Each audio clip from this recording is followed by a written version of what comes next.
que ce soit que je suis enfant de Dieu, Dieu ne veut pas que nous puissions marcher par des preuves. Et Dieu veut que nous puissions marcher par la foi. La foi est une clé terrible pour déclencher des victoires dans tous les combats. La foi, c'est une ferme assurance des choses qu'on espère. Une démonstration de celles qu'on ne voit pas. Je suis enfant de Dieu.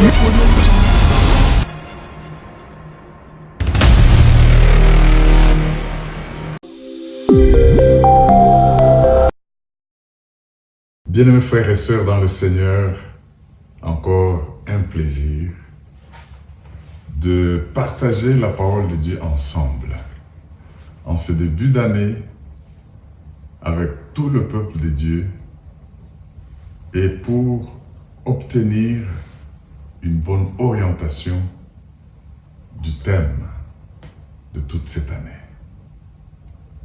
Vous savez, Logos Rema, nous marchons selon une vision nette et claire que nous connaissons tous. La libération des nations par l'Église, de manière globale, mais surtout la libération de l'homme par le renouvellement de son intelligence. Et nous avons toujours insisté sur le fait que c'est une autre forme de l'expression de l'ordre suprême. Quand le Seigneur nous dit dans Matthieu 28, 19, 20, « Tout pouvoir m'a été donné dans les cieux sur la terre, allez, faites de toutes les nations mes disciples, baptisez-les au nom du Père, du Fils et du Saint-Esprit, enseignez-leur à observer tout ce que je vous ai enseigné, et voici, je suis avec vous jusqu'à la fin du temps. » Quand le Seigneur dit ça, il veut nous dire en d'autres termes, civiliser le monde, affecter le monde, libérer le monde. Donc nous tous enfants de Dieu, c'est pour cela que toute l'année passée, nous devions comprendre que nous sommes la lumière du monde et le sel de la terre, donc des personnes, hommes et femmes, d'influence que les autres devraient suivre. Et maintenant, sans préjudice à tout ce qui a été dit dans les thèmes précédents, le Seigneur voudrait que cette année, nous puissions comprendre l'importance de la foi. Parce que sans comprendre l'importance de la foi, nous ne serons pas à mesure de jouir de la grâce de Dieu. Or, cette année, c'est une année de la grâce sur la grâce. 25 ans de Logos Rema, la grâce 5 x 5, et même toute l'année c'est 20, 20, 20 c'est un multiple de 5. Et alors en ce moment-là, le Seigneur, par son esprit, nous a fait comprendre que nous risquons de passer à côté de la grâce si nous ne comprenons pas que pour jouir de tout ce que Dieu nous a préparé, eh bien, nous devons comprendre la foi parce qu'elle est importante. C'est pour cela que cet enseignement de ce thème pendant ces 3 jours d'affilée, vous savez, l'année dernière, on a raté ces 3 jours parce que les gens avaient peur, on va proclamer les résultats des élections, les gens ne venaient pas, les gens fermaient les bureaux en ville, les transports étaient compliqués, on n'a même pas pu tenir nos 3 jours de campagne d'études bibliques. Mais Dieu est fidèle, voilà, ça va vite. Nous sommes là, encore, à la même période, comme cette année passée. Alors, nous allons partager la parole de Dieu sur comprendre l'importance de la foi. Nous aurons 3 parties. Pour le premier jour, le deuxième jour, le troisième jour. Le premier jour, nous allons conceptualiser. Parce que nous devons nous assurer que quand nous parlons de la foi, nous parlons du même langage. Et nous comprenons ce que la Bible dit. Il y a trop de confusion sur le concept même de la foi. Et je vais encore prier l'évêque Judith comme au vœu de Nouvel An, de faire notre lecteur, notre lectrice. Elle va lire le texte et moi je vais commenter. Aujourd'hui, nous conceptualisons et dès demain, ainsi que le troisième jour, nous allons nous attarder sur les objets de la foi. En fait, la foi doit porter sur quoi? Parce qu'il y a des personnes qui, confondant la foi, ils se confient dans les hommes, ils se confient dans des objets, ils se confient dans des choses, et ils se rendent compte qu'ils n'obtiennent pas les résultats que Dieu a promis pour ceux qui ont la foi. Donc, nous allons insister, parce que la vision de toute cette année 2012 doit tourner sur la foi. Nous devons comprendre les objets de la foi, ou en d'autres termes, sur quoi notre foi doit-elle porter. Alors là, de janvier, février, mars jusqu'au décembre, les serviteurs de Dieu passeront, tourneront et retourneront selon les sous-thèmes de chaque mois et les déclarations qui sont là par semaine. Et nous croyons que nous allons mieux comprendre l'importance de la foi. Et je crois qu'après cela, rien d'autre ne va nous empêcher d'expérimenter la grâce de Dieu. Alléluia. Est-ce que quelqu'un peut dire Amen? Amen. Alors, la foi, conceptualisons-la, ou bien définissons-la, tournons-la et retournons-la pour que chacun de nous ait un rappel. Beaucoup de choses, nous les avons déjà entendues, mais l'Esprit de Dieu voudrait que nous puissions parler le même langage. Qu'est-ce qu'Hébreux 1, 11.1 plutôt nous dit? C'est un texte que nous connaissons par la foi. La Bible dit « Or, sans la foi, or, la foi est une ferme assurance des choses qu'on espère, une démonstration de celles qu'on ne voit pas. » La foi est une ferme assurance des choses qu'on espère, une démonstration de celles qu'on ne voit pas. Et en anglais, on le dit très bien. Now faith is the substance of things hoped for. Donc, la foi est une substance des choses sur lesquelles on a porté l'espérance. Une évidence des choses qu'on ne voit pas. Alors, cela étant, nous devons, bien aimé, préciser un fait. C'est que la foi n'est pas une illusion, une nébuleuse. Vous êtes là parce qu'on dit c'est une démonstration de choses qu'on espère et vous vivez sans avoir les pieds sur terre. C'est pour cela qu'il est important que nous puissions la conceptualiser.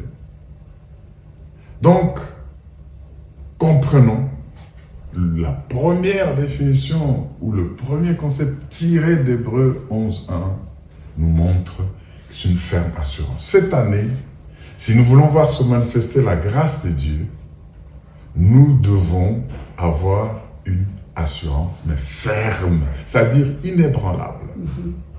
Et nous devons démontrer des choses qu'on ne voit pas.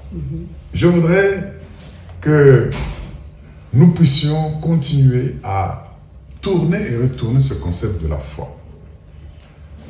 Et là, je dis, tu peux nous lire Hébreux 11, verset 6, et puis verset 27.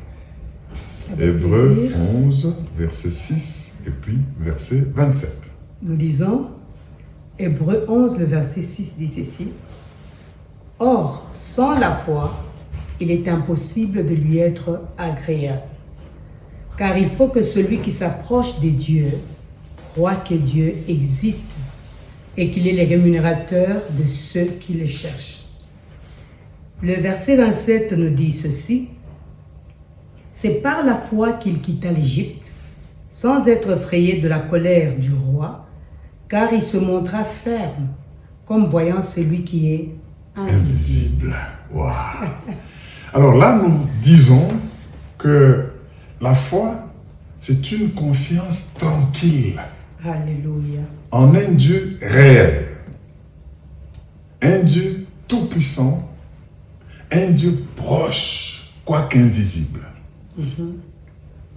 Une confiance parce que nous savons que Dieu est réel, Dieu est tout-puissant, Dieu est proche, Dieu n'est pas bloqué au ciel. Yeah.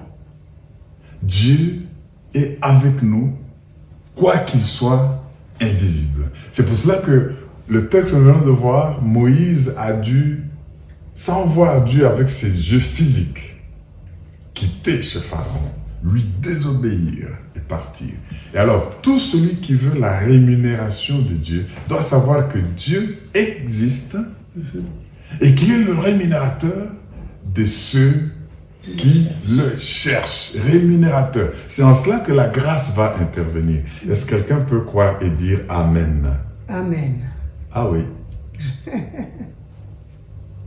Ce que nous pouvons encore ajouter sur cette conceptualisation de la foi, c'est que la foi, c'est une merveilleuse assurance.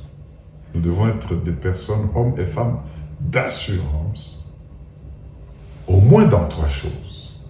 Premièrement, assuré de l'amour de Dieu, car Dieu a tant aimé qu'il a donné son Fils unique, afin que quiconque a la foi, quiconque croit en lui, ne périsse pas, mais qu'il ait la vie éternelle.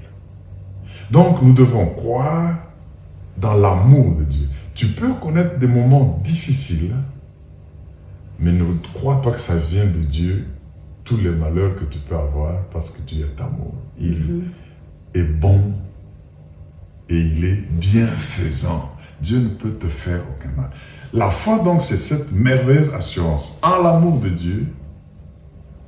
Et maintenant, il nous a aimés, il nous a sauvés, assurance dans le salut, quand tu as donné. Pour tous ceux qui n'ont pas encore donné leur vie à Jésus-Christ et qui nous suivent, vous ne savez pas ce que vous ratez.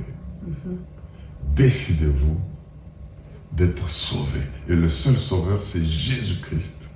Vous verrez quand nous allons parler des objets de la foi, la place qu'occupe le Christ, Jésus. Donc, une merveilleuse assurance dans l'amour de Dieu, dans son salut. Oh, la soteria. Pouvons-nous encore tourner et retourner le concept grec de la soteria? Le salut, qui contient l'assurance, la protection, l'élévation, beaucoup de choses. Mais non seulement qu'il nous a aimés, qu'il nous a sauvés, mais il nous accompagne avec sa parole. Alléluia. Donc la foi est une merveilleuse assurance dans l'amour de Dieu, dans son salut et dans sa parole. Amen. Amen. Et mes frères et sœurs, vous pouvez vous rendre compte que la foi est aussi faite de la crainte respectueuse à l'endroit des jugements de Dieu. La crainte respectueuse à l'égard des jugements de Dieu. Lisons Hébreux chapitre 11 où nous sommes, le verset 7. C'est par la foi que Noé, divinement averti des choses qu'on ne voyait pas encore, est saisi d'une crainte respectueuse. Ah oui, maman, stop un peu là.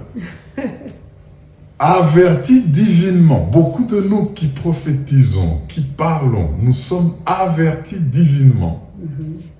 Soit par des visions, soit par des songes, soit par des paroles de connaissance, tous les dons de l'esprit que vous pouvez imaginer.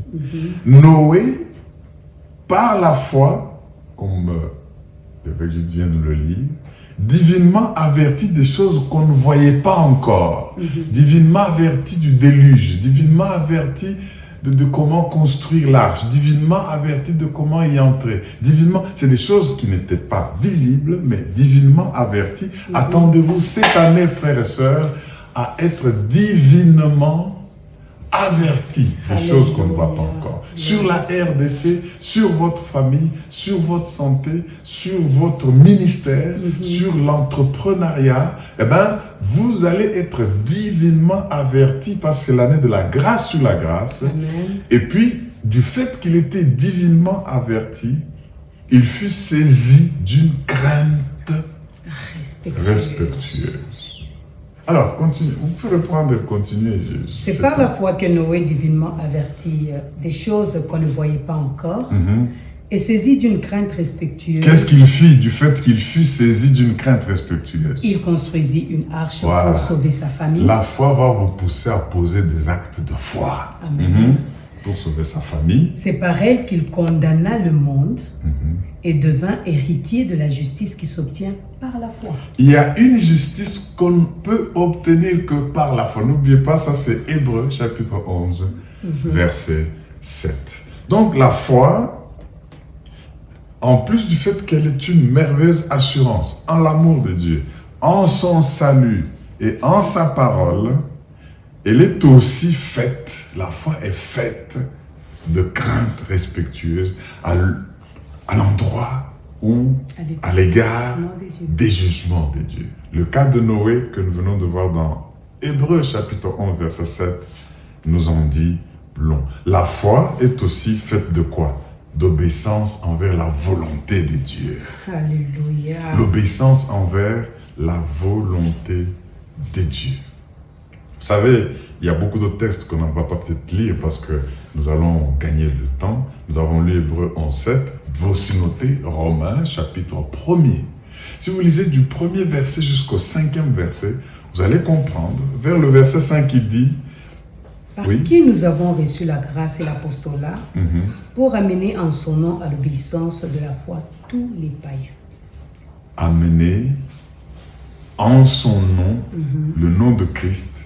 Nous verrons les objets sur quoi doit porter la foi, à l'obéissance de la foi, tous les païens.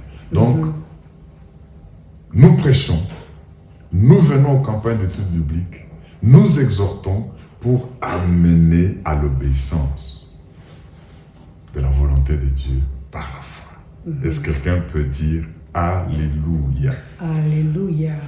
Je voudrais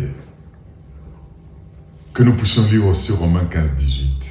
Parce que Paul qui a prêché l'évangile, comme nous le faisons, vous et moi, du moins ceux qui sont serviteurs de Dieu, il a pu voir comment, par quoi le Seigneur a amené à l'obéissance de la foi beaucoup de gens. Lisons Romains 15, 18.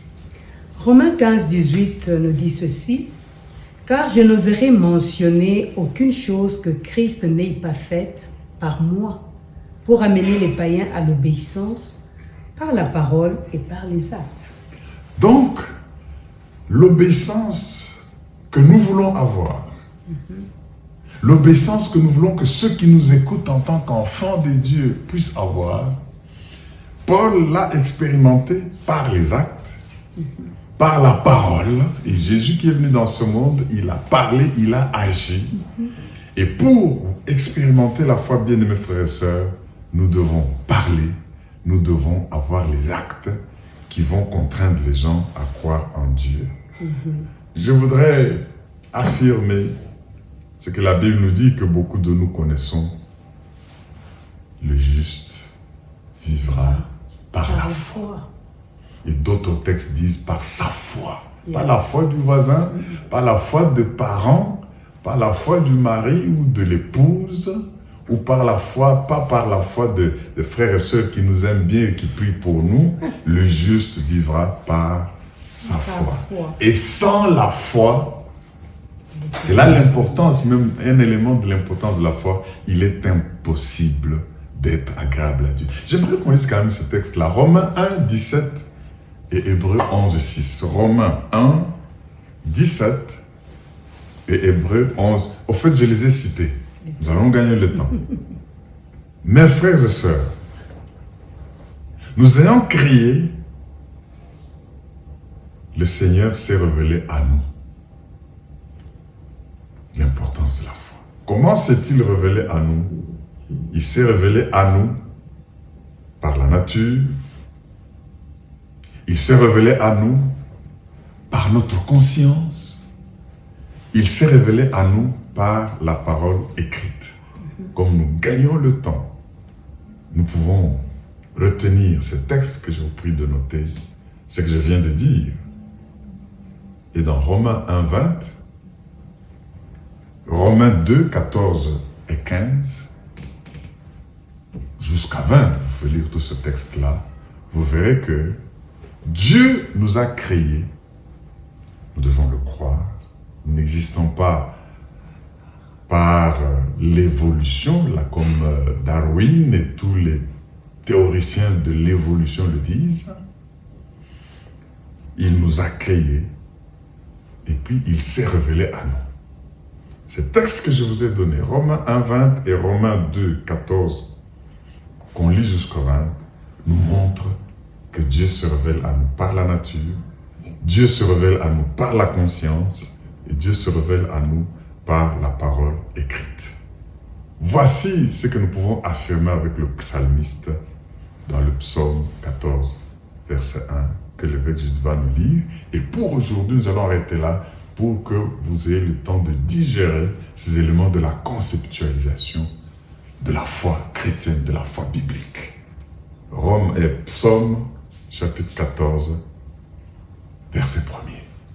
Lisons. L'insensé dit en son cœur, il n'y a point de Dieu. L'insensé dit... Si tu vois quelqu'un, la définition biblique de l'insensé, c'est tout celui qui dit qu'il n'y a point de Dieu. Reprenez, l'insensé dit en son cœur, il n'y a point de Dieu. Ils se sont corrompus, ils ont commis des actions abominables. Il n'en est aucun qui fasse le bien. Est-ce que vous voulez être parmi insensés? Parmi des insensés? Non. Ne dites pas dans votre cœur que Dieu n'existe pas.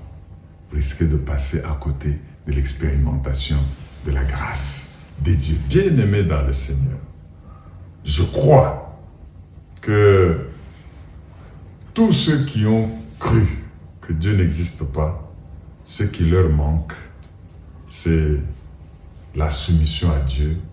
Ce qui leur manque, c'est l'illumination de l'esprit. Alors nous allons nous laisser soumettre à Dieu, à sa parole.